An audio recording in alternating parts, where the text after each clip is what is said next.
오늘 말씀의 제목이 나는 내 아우를 지키는 자니이다 이렇게 정하였는데, 여러분에게 나누어 드린 사순절 묵상집 35, 36쪽에서 그대로 가져왔습니다. 올해 묵상집의 주제가 돌봄의 영성이죠.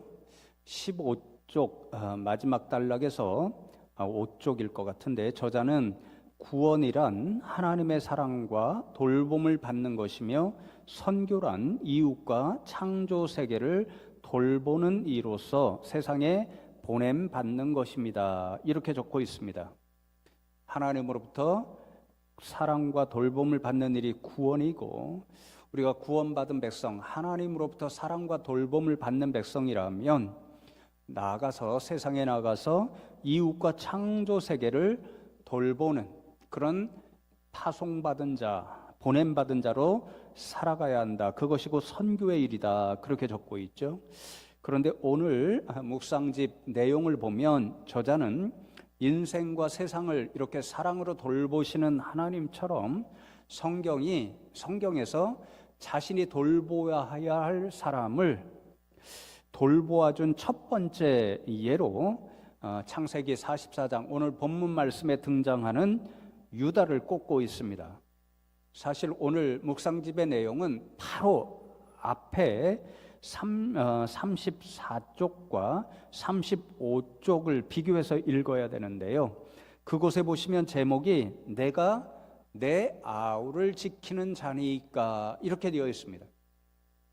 가인이 자기의 동생 아벨을 시기하고 질투하고 미워해서 살인하게 되죠. 살해하게 됩니다.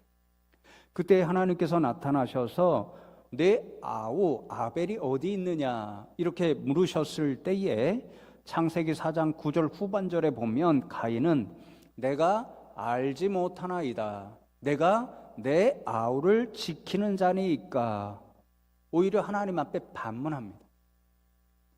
이 당대의 문화를 보면 우리가 잘 알죠. 장자가 엄청난 큰 권한을 갖습니다. 아버지의 거의 모든 것을 상속받는 장자권을 갖고 있었고, 그래서 그 특권을 누리면서 동시에 다른 가족을 돌보아야 할 의무가 가인과 같은 장자에게 있었습니다.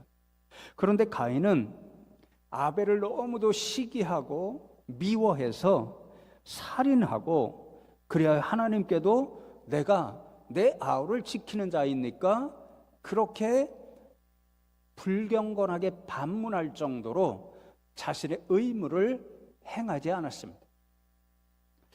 그런데 바로 다음 날 묵상 내용에서 이 가인과 달리 유다는, 오늘 이제 말씀을 읽으면서 돌아보겠지만요, 위기의 상황에서 자신의 목숨을 담보로 내어놓으면서까지 동생 야곱의 12번째 아들이죠, 막내 아들 베냐민을 지키고 돌보는 그런 모습을 보여줍니다.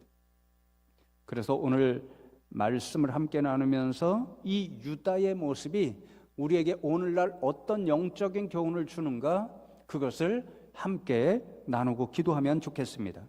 오늘 본문 말씀을 다시 한번 제가 봉독해 드리면서 말씀을 나눕니다. 주의 종이 내 아버지에게 아이가 베냐민입니다. 담보하기를 내가 이를 아버지께로 데리고, 이를도 베냐민이죠, 돌아오지 아니하면 영영이 아버지께 죄짐을 지리다 하였사오니 이제 주의 종으로 그 아이를 대신하여 머물러 있어 내 주의 종이 되게 하시고 그 아이는 그의 형제들과 함께 올려 보내소서, 그렇게 말씀합니다. 애굽의 총리 대신이 되어 있는 요셉, 아직 그 총리 대신이 자신의 동생 요셉인 것을 형들이 모르는 거죠. 그 상황 가운데서 지금 형제들과 요셉, 특별히 유다가 요셉에게 말하는 내용입니다. 이 구절의 내용을 이해하려면 우리가 잘 아는 요셉 이야기를 잠시 기억해야 합니다. 야곱에게는 12아들이 있었지요. 요셉이 11번째 아들이었고, 그리고 베냐민이 12번째 막내로 태어났습니다. 그런데 아버지 요셉은 네 아내가 있었죠. 근데 제일 사랑하는 아내가 두 번째로 얻은 라헬이었습니다. 그 라헬이 첫 번째로 낳아준 아들이 바로 요셉이었습니다. 그래서 야곱이 요셉을 유독 사랑했죠. 그러니까 나머지 10명의 형들이 그러한 모습을 보면서 요셉을 너무도 미워했고, 하루는 기회를, 그러니까 자신들을 찾아온 요셉을 미워해서 죽이려고 하다가 미디안 상인에게 팔아버립니다. 그렇게 팔려서 애굽으로 내려간 요셉은 보디발이라고 하는 바로의 군대 장관 집에 노예로 팔려서 그곳에서 노예로 하루하루를 살아가고, 또 보디발의 아내의 유혹을, 시험거리를 거부했는데 그것이 오히려 억울한 누명을 쓰고 감옥에서 약 2년간 갇혀 있다가 그 감옥에서 만난 바로의 술 맡은 관원장과 똥 맡은 관원장의 꿈을 해석해 주므로 바로에게 소개되어서 바로의 꿈도 해몽해 주죠. 바로의 꿈을 해몽한 내용은 7년간 먼저 애굽에 큰 풍령이 들 것이고, 그 후에 7년 동안 다시 정반대로 어마어마한 흉년이 들 것이므로, 큰 풍년이 들은 7년 동안 나머지 흉년이 들 7년을 잘 대비해야 합니다. 당신이 꾼 꿈은 그 내용입니다. 이렇게 해몽해 주었습니다. 그 해몽을 듣고 바로가 요셉을 애굽의 총리 대신으로 임명했고, 요셉은 하나님이 주신 지혜로 7년 풍년 동안 많은 곡식을 저중에 두었다가 흉년이 들기 시작하자 백성들에게 그 곡식을 팔아서 백성들의 생명을 지키고 보호해 줍니다. 요셉의 아버지 야곱과 형들이 살고 있던 가나안 땅에도 큰 흉년이 들어서 먹을 것을 구할 수 없게 되었습니다. 그런데 그때의 애굽에는 곡식이 많다는 소문을 듣고 아버지 야곱이 요셉의 형들을 곡식을 구하러 2차례 이제 애굽으로 보내게 됩니다. 오늘 본문은 두 번째 방문 때에 생긴 일입니다. 첫 번째, 요셉의 형들이 곡식을 사러 애굽에 들렸을 때에 요셉은 한눈에 그 사람들이 자신을 팔아넘긴 형들이었다는 것을 알지요. 그래서 그 형들에게 처음에는 이제 여러 가지 이야기가 있는데 간단하게 조금 이따 말씀드리겠지만, 어쨌든 다음번에 다시 올 때에는 반드시 막내 베냐민을 데리고 오야만 당신들에게 곡식을 내주겠소, 곡식을 팔겠소, 이렇게 이야기합니다. 이제 그래서 두 번째, 아버지 야곱은 절대 안 된다 그러지만 베냐민을 데리고 가야 곡식을 사 올 수 있다라고 그렇게 설득해서 막내 베냐민까지도 동행해서 두 번째로 곡식을 사러 왔고 요셉 앞에 서게 되었습니다. 요셉이 자신을 팔아넘긴 형들이 얼마나 변화되었을까 시험하려고 자신의 귀한 은잔을, 곡식을 내어주면서 막내 베냐민의 자루 속에 감추어 두게 하고 자신의 부하들을 따라가게 해서 그들을 붙잡고 너희가 어찌 이런 악한 일을 행하였느냐 이러면서 잔을 훔친 베냐민, 그 베냐민은 애굽에 남아 있어야 된다, 그 훔친 책임을 다해야 된다, 이렇게 이야기하자 그때에 유다가 요셉에게서 나서 한 말이 오늘 본문 말씀입니다. 뭐라고 그러죠? 내가 아버지에게 아이를 담보했습니다. 먼저 그러잖아요. 이 말은 유다가 좀 전에 말씀드렸죠. 야곱이 이제 요셉을 잃고 라헬이 낳아준 아들은 딱 하나 베냐민밖에 없습니다. 그러니까 요셉을 사랑한 만큼 이제 베냐민을 사랑하고 있었는데 그 아이를 보내지 않겠다 그러니까 유다가 앞장서서 아버지 그렇게 베냐민을 보내지 않으면 곡식을 사올 수 없습니다. 그 애굽의 총리가 반드시 베냐민을 데리고 와야 곡식을 팔겠다고 했으니 제가 아버지, 이 아이의 목숨을 담보하겠습니다. 그걸 걱정하지 마시고 베냐민과 함께 가게 해 주십시오. 그렇게 이야기한 거죠. 그래서 지금 이 상황에서 요셉이 은잔을 훔친 베냐민을 애굽에 두어야 한다고 하니까 자신이 한 말을 생각해서 내가 이 아이를 위한 담보가 되어야겠다라고 아버지께 약속했으니, 그러니 제발 이 아이 베냐민을 대신해서 제가 애굽에 머물러 있겠습니다. 당신의 종이 되겠습니다. 그리고 필요하면 제 목숨도 바치겠습니다. 그러니까 이 아이는 제발 제 아버지에게 형제들과 함께 돌아가게 해 주십시오. 그렇게 이야기하는 것입니다.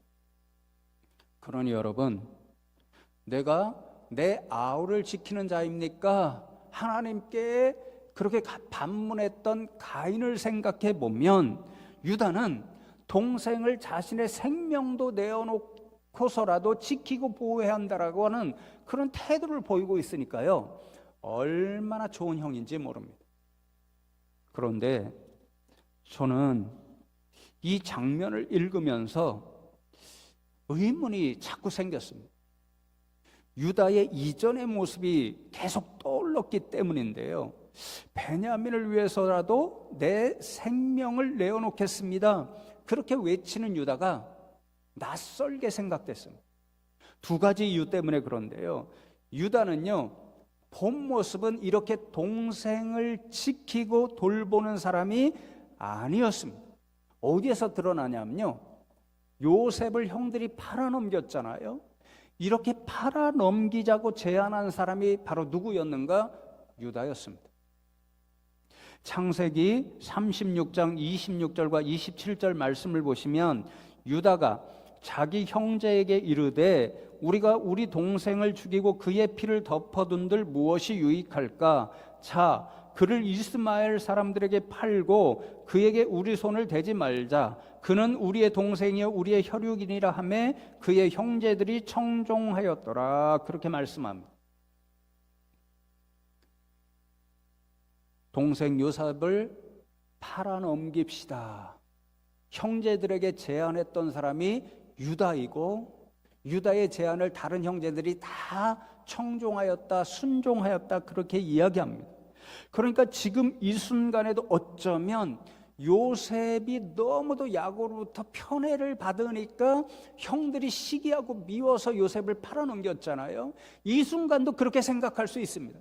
베냐민도 야곱이 특별히 사랑했으니까 똑같은 마음을 가지고, 그래, 요셉 팔아넘겼던 것처럼 이 순간 베냐민을 애굽 총리에게 넘겨주면 좋지, 이렇게 생각할 수도 있는데, 오히려 유다는 그렇게 하지 않고 애초에 요셉을 팔아넘기자고 했던 그 안에 무슨 변화가 일어났길래 지금은 베냐민을 위해 내가 희생자도 되겠습니다라고 기꺼이 이야기하면서 끝까지 베냐민을 지키고 돌보려 하고 있습니다. 이상하지 않나요? 어떤 변화가 있었습니까? 두 번째로, 유다는 책임을 지는 사람이 아니었습니다. 오히려 그 책임을 가능하면 다른 사람에게 떠넘기려고 했던 사람입니다. 입에 담을 수 없는 말인데 자신의 며느리 다말을 창기로 알고 동침하여 임신시켰잖아요. 세 아들이 있었는데 두 아들이 다 이 다말과 결혼해서 목숨을 잃습니다. 그러니까 마지막 세 번째 자신의 아들도 당시의 제도에 따르면 이 다말에게 남편으로 주었어야 됐는데 그것을 하지 않으려고 다말을 친정으로 보낸 거죠. 다말이 셋째 아들이 자라도 자기에게 남편으로 주지 않는 그 유다, 그를 깨우치기 위해서 창기로 변신해서 시아버지를 유혹한 거죠. 그 유혹에 넘어가서 하나님을 아는 사람이 창기와 동침을 하고 임신까지 시킵니다. 그리고는 다말이 임신하였다는 소식을 들으니까 뭐라고 이야기합니까? 끌어내서 불에 태워 죽여라 그럽니다. 자신의 한 일은 생각지도 않고 그러는 거죠. 그때에 다말이 시아버지로부터 동침할 때 받은 정표가 있죠. 그 정표를 내어놓자 창세기 38장 26절을 보시면 유다가 그것들을 알아보고 이르되 그는 나보다 옳도다. 내가 그를 내 아들 셀라에게 주지 아니하였음이로다 하고 다시는 그를 가까이 하지 아니하였더라. 그렇게 이야기합니다.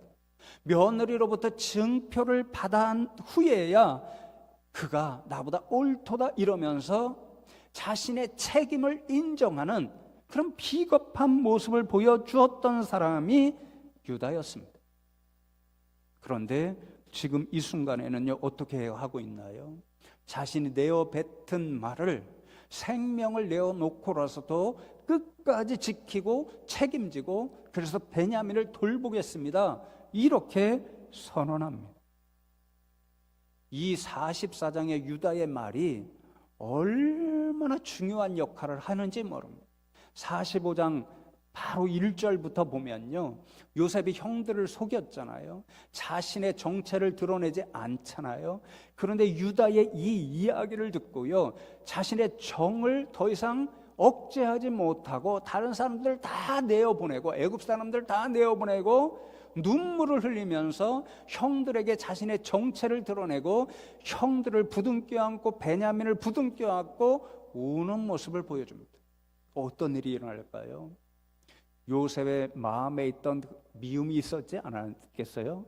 그 형들로부터 억울하게 팔림을 당한 그런 모든 미움이 그 마음에서 완전히 녹아내리고 형들과 요셉 사이에 화해의 일들이 일어나기 시작합니다.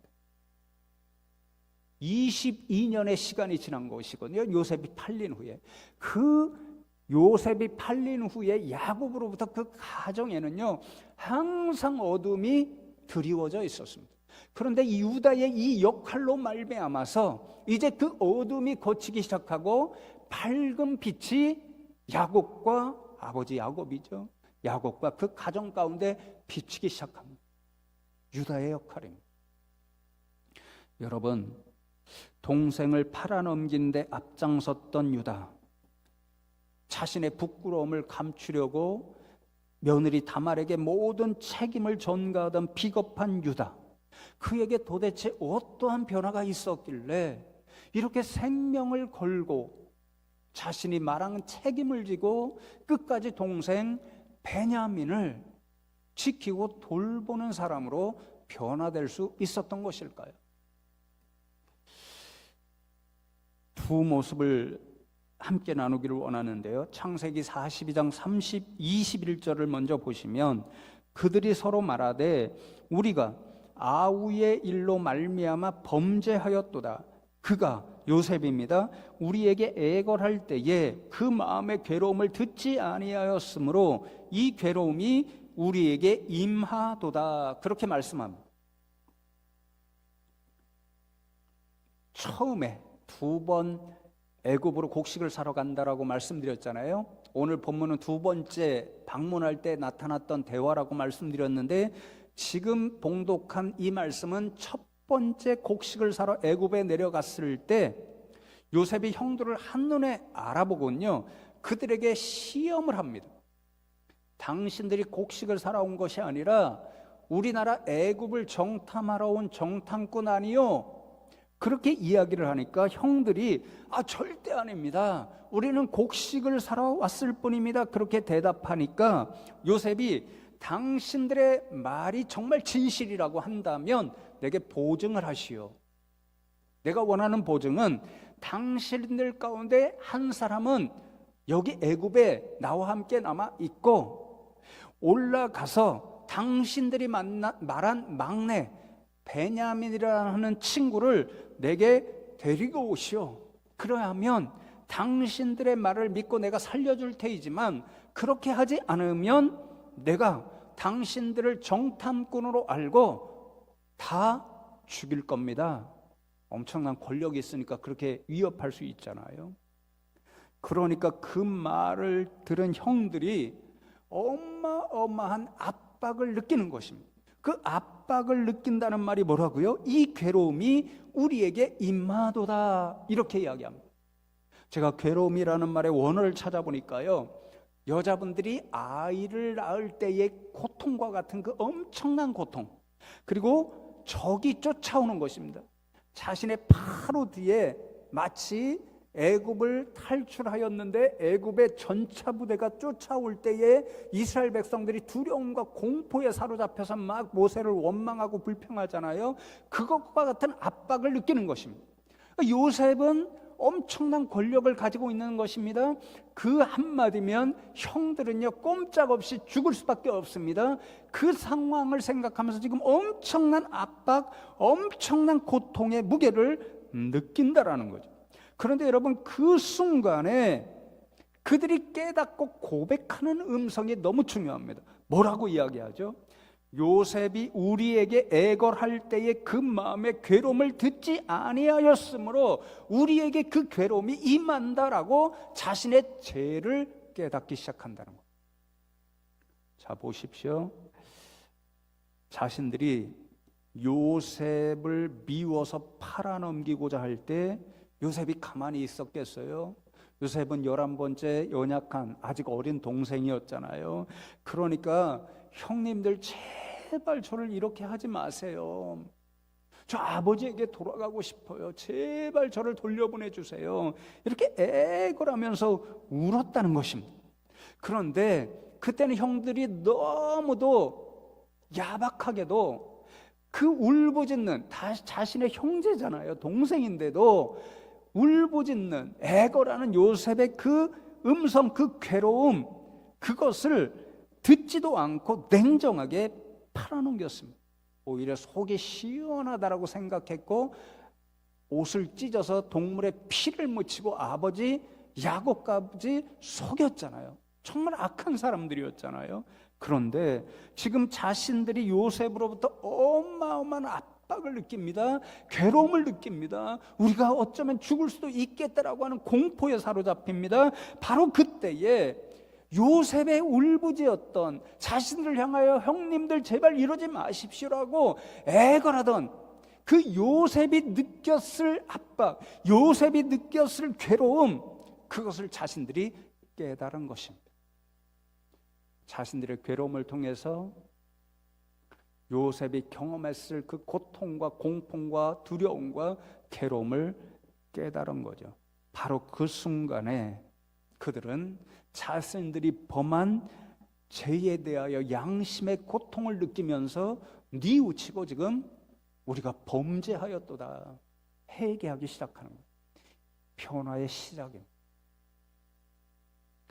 그런데 이와 같은 변화를 가장 크게 경험한 사람이 바로 성경 말씀을 보면 저는 유다였을 것이다 그렇게 생각하는 거죠. 죄를 짓는 일에 앞장섰던 사람이었고 자신 스스로 하나님을 아는 사람인데도 창기로 여겨서 범죄했던 사람, 그 책임을 며느리 다말에게 전가하려고 했던 그 정신이 없고 양심이 없던 유다였는데 그가 가장 큰 변화를 요셉의 고통을 생각하면서 일으켰다는 사실을 오늘 44장 말씀으로부터 읽을 수 있습니다. 어떻게 알 수 있냐면요, 오늘 자신이 희생자가 되어 베냐민을 지키겠다 그러는데요, 이 말을 할 때에 1차에는 형제들의 말에서 전혀 나타나지 않았던, 그리고 1차 때는 장자가 르우벤입니다. 르우벤이 장자의 역할을 합니다. 근데 2차 때는요, 누가 장자의 역할에서 요셉에게 계속 이야기하냐면요, 유다가 합니다. 이상한 일이 일어나잖아요. 근데 유다가 하는 일이 1차의 요셉의 괴롭을 생각하면서 엄청난 양심의 고통을 느끼고 죄를 다 고백하고 회개하기 시작했잖아요. 1차 때는 전혀 아버지에 대한 얘기가 나오지 않습니다.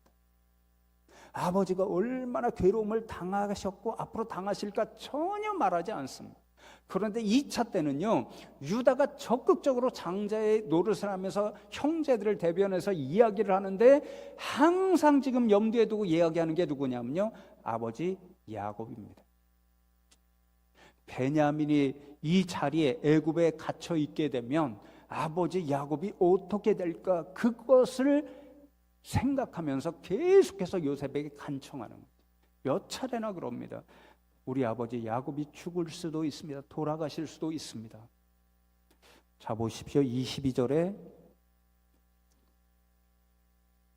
우리가 내 주께 말씀드리기를 그 아이는 그 아버지를 떠나지 못할지니 떠나면 그의 아버지가 죽겠나이다 라고 말씀하고 30절과 31절에도 아버지의 생명과 아이의 생명이 서로 하나로 묶여 있거늘 이제 내가 주의 종 우리 아버지에게 돌아갈 때에 아이가 우리와 함께 가지 아니하면 아버지가 아이의 없음을 보고 죽으리니 이같이 되면 종들이 주의 종 우리 아버지가 흰머리로 슬퍼하며 스을로 내려가게 함이니이다. 그렇게 말씀하고 마지막 34절에도 그 아이가 나와 함께 가지 아니하면 내가 어찌 내 아버지에게로 올라갈 수 있으리까 두렵건대 재해가 내 아버지에게 미침을 보리이다. 그렇게 말씀합니다. 유다의 동일한 이 말들의 의미는요, 유다는 요셉의 괴로움을 모르고 팔아넘긴 사람이고 며느리 다말의 고통을 모르고 책임을 전가하던 사람이었습니다. 그런데 유다가 이제 아버지 야곱의 느꼈을 괴로움, 고통, 그리고 베냐민이 없으면 느껴야 할 고통, 괴로움을 지금 생생하게 자신의 것으로 보고 느끼는 겁니다. 요셉을 잃고 22년간 가슴을 찢으며 흘린 아버지 야곱의 마음을 비로소 지금 분명히 깨닫고 보고 있는 거죠. 그러지 못했을 때는 요셉이 미워서 그 괴로움도 듣지 않고 그냥 팔아넘기고 아버지 야곱도 속이고 시원하게 느꼈습니다. 그런데 자신들의 괴로움을 통해서 요셉의 괴로움을 깨닫고 이제 아버지가 22년간 느꼈을 괴로움과 고통, 그리고 베냐민을 또다시 잃게 되면 죽음과도 같은 그런 고통을 아버지께서 느낀다는 사실을 분명히 깨닫고 아는 거죠.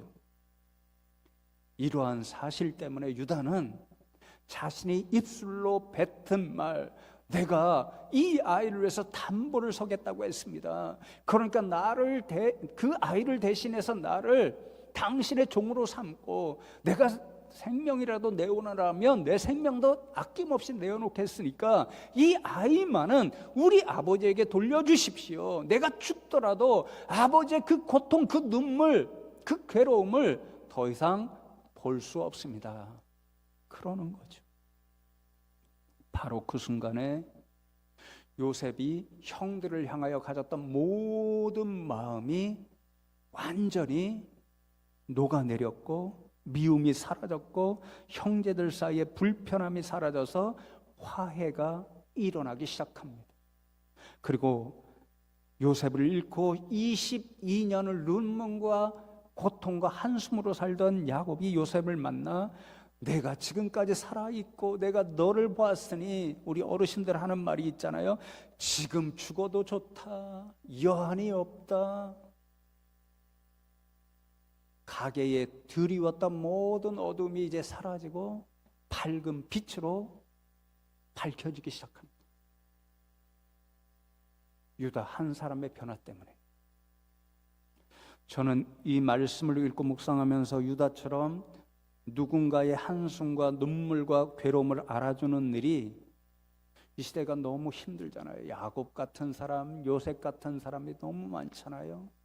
정말 필요한 시대이고, 그래서 제가 오래전에 공부했던 마르타 누스밤이라고 하는 유명한, 지금도 살아있습니다, 여성 철학자가 생각났습니다. 여러분이 이분의 이름은 들어보지 못했어도 이분의 사상 가운데 우리나라에 굉장히 유행했던 사상이 있거든요. 그것을 통해서 들어보셨을 것입니다. 이제 돌아가셨는데 김영삼 대통령이 있었잖아요. 그 양분의 이 경제 정책, 우리나라 국정의 방향이요, 영어로 하면 quality of life, 삶의 질이었습니다. 삶의 질, 생각나실 겁니다. 이 삶의 질이라는 말이 바로 누스밤, 이 여성 철학자가 노벨 경제학상을 탄 아마르티아 센이라고 하는 인도계의 그런 학자가 있습니다. 두 분이 만들어서 UN 정책에도 그대로 반영되고 있습니다. 그것을 따다가 김영삼 대통령이 국정의 방향으로 삼은 것입니다. 제가 이분을 우리나라에 최초로 소개한 그런 그 연구학자 중에 한 사람인데요. 이 마르타 누스밤에 제가 연민의 사상을 공부해서 논문으로 발표한 바 있습니다. 이 누스바움은 우리 인생의 봉성을 영어로 이야기하면 vulnerable, 상처 입기 쉬운 존재다 이렇게 이야기합니다. 그렇죠? 우리가 얼마나 강한 것 같지만요 연약한 존재인지 모릅니다. 누가 어느 때에 다른 때는 괜찮았었는데 똑같은 말을 하는데 뭔가 농담처럼 얘기를 하는데 그날따라 이상하게 섭섭하게 들리고 상처를 받는 그런 일들이 우리 가운데 흔히 있습니다. 나이를 점점 먹으면 그렇다고 그러는데 요즘 제가 그렇습니다. 뭔가 말 한마디 들으면 섭섭하게 생각할 때가 종종 느껴집니다. 또 갑자기 원치 않는 질병이 찾아와서 아프기도 합니다. 야곱처럼 자식을 먼저 잃을 수도 있습니다. 저희 아버지 어머니의 모습을 보면요 인간이 견딜 수 없는 고통입니다. 또 부부관계, 자식관계, 친구관계에서 때때로 상처를 받기도 합니다. 요즘 경제가 어렵고 나라가 어렵습니다. 이런 어려움에도 적지 않은 상처를 받는 존재로 우리가 살아갑니다. 이런 상처받기 쉬운 존재, 연약한 존재인 인생에게 가장 필요한 것이 무엇인가? 누스바움은 연민이라고 이야기합니다. 연민의 사랑. 연민은 성경 말 그대로 옮기면 불쌍히 여기는 사랑, 긍휼히 여기는 사랑입니다. 이 연민의 사랑을 어떻게 가질 수 있는가? 오늘 유다가 우리에게 가르쳐 줍니다. 자신의 괴로움과 고통을 통해서 다른 사람의 괴로움과 고통을 그대로 알고 이해하는 것입니다. 내가 상처받기 쉬운 연약한 존재라는 것을 깨달음을 통해서 저 사람도 정말 상처받기 쉬운 존재구나, 그런 연약한 존재라는 사실을 깨닫고 공감하는 것입니다. 그래서 유다처럼 누가 상처 있고 괴로워하고 아파하고 있을 때, 고통당하고 있을 때, 그래 나도 저럴 때 힘들고 아프지, 저 사람은 어떻게 아플까, 얼마나 힘들까 공감하면서 다가가서 그 사람과 함께 해주고 위로해주고 힘과 용기를 주는 일이죠. 성도 여러분, 이 연민의 사랑을 세상에서 가장 분명하게 실천하신 분이 누구일까요? 예수님이십니다. 제가 언젠가 한번 설교한 기억이 있습니다. 여러분 복음서를 읽어보십시오. 요즘 큐티 세미나하면서 우리 성도님들이 진짜 제가 괴롭혀서라도 성경을 좀 읽게 해드려야 되겠다 이런 생각을 많이 합니다. 오늘부터 복음서를 읽어보십시오. 예수님께서 이제 자신을 따라다니는 사람들을 목자처럼 돌보아 주십니다.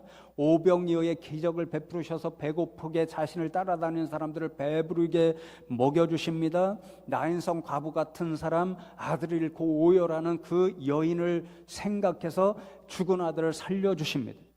다 어디로부터 예수님이 이런 일을 하실까요? 그런 사람들을 볼 때마다 예수님 마음으로부터 불일 듯 일어나는 마음이 있습니다. 불쌍히 여기셔서. 제가 말씀드렸죠. 이것이 여인들이 아이를 품는 공간, 원어의 김번호가 거기에서 나왔습니다. 아이들을 품는 여인들의 마음은요, 여자분들의 마음은요, 저 모릅니다. 이 여자분들은 너무 잘 알죠. 얼마나 안타깝고 혹시라도 아이가 잘못되는 거 아닐까, 아이를 낳고 아프면 자신보다 더 귀하게 여기고 밤새도록 부둥켜 안고 그러잖아요. 불쌍히 여긴다는 것이 그것입니다.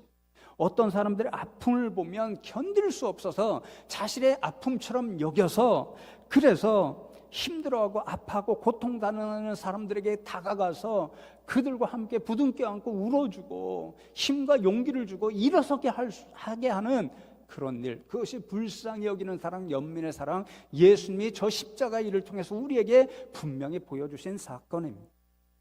그래서 히브리서 4장 15절과 16절 여러분 잘 알고 좋아하시는 말씀이죠. 우리에게 있는 대제사장은 우리의 연약함을 동정하지 못하실 리가 아니요 모든 일에 우리와 똑같이 시험을 받으신 이로되 죄는 없으시로다. 그러므로 우리는 긍휼하심을 받고 때를 따라 돕는 은혜를 얻기 위하여 은혜의 보좌 앞에 담대히 나아갈 것이니라.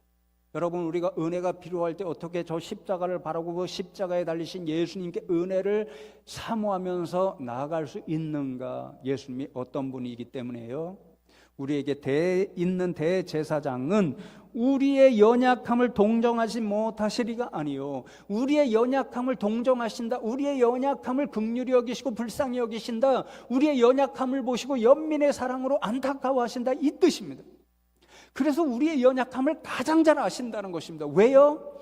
예수님은 육신을 입으시고 우리와 똑같이 시험을 받으셨기 때문에, 육신을 입으시고 아프실 때 아파하셨고 배고프실 때 배고프심을 아셨고, 눈물 흘릴 때 왜 눈물을 흘리는지, 인생들이 왜 연약해서 눈물을 흘리는지, 아파하는지 고통당하는지 아셨기 때문에, 누구보다도 인생들을 더 아시기 때문에 동정하신다는 거죠. 불쌍히 여기신다는 거죠. 그래서 우리는 은혜가 필요할 때 그 예수님 앞에 나가서 마음껏 기도하고 부르짖어 은혜를 사모할 수 있다는 거예요. 여러분, 그러니 유다가 얼마나 놀라운 인생으로 변화한 것입니까? 예수님을 예표한 사람입니다. 그래서 아마도 하나님이 유다의 후손으로부터 다윗이 나게 하시고, 그리고 누가 마지막에 나오시나요? 예수님이 육신의 혈통으로 유다를 따라 나오십니다. 기적 아닌가요? 이제 말씀을 맺습니다. 이 사순절에 우리가 예수님을 본받는 삶을 살아가야 하는데 어떻게 해야 할까요? 묵상집으로 돌아가면 37쪽 마지막 단락에서 이렇게 결론 내고 있죠. 사도 바울은 예수님이 맏아들의 역할을 하셨다고 말합니다. 우리는 예수님이 우리를 대신해 죽으셨음을 압니다. 가인이 실패한 자리, 유다가 어렴풋이 보여준 그 자리에 예수님이 서셨습니다. 우리 그리스도인들이 맏형이신 예수님을 본받는다면 자신이 서 있는 자리에서 약자를 지키고 돌보는 아우를 지키는 자로 살아가야 할 것입니다. 그것이 깨어진 세상을 회복하시고 창조의 본래 목적을 이루어 가시는 하나님의 구원 사역에 동참하는 일입니다. 예수님처럼 연민의 사랑, 불쌍히 여기는 사랑으로 우리가 세상에 나아갈 때 우리는 하나님의 구원 사역에 동참할 수 있다는 거죠. 거대한 거창한 일 필요 없습니다. 우리 교회에서 행하는 사역들을 생각하시고 함께 기도하고 동참하는 일이 이런 연민의 사랑의 실천으로 동참하는 것입니다. 힘겨운 성도들 위해 목장교회에서 함께 중보하고 기도하고 위로하는 일, 죽어가는 지역사회의 인생들을 불쌍히 여김으로 함께 전도하고 복음을 전하는 일, 교육도 제대로 받지 못하고 점심도 제대로 먹지 못하는 말레이시아 선교제 학생들을 생각하고 탈북한 이런 학생들, 신학생들을 위해 기도하고 그들에게 물질로 후원하는 일, 다 예수님을 따라 긍휼의 사랑, 연민의 사랑에 동참하는 일입니다. 이런 일들로 오늘도 하나님 원하시는 세상의 구원 사역에 함께할 수 있는 저와 여러분 다 되시기를 주님의 이름으로 축복합니다.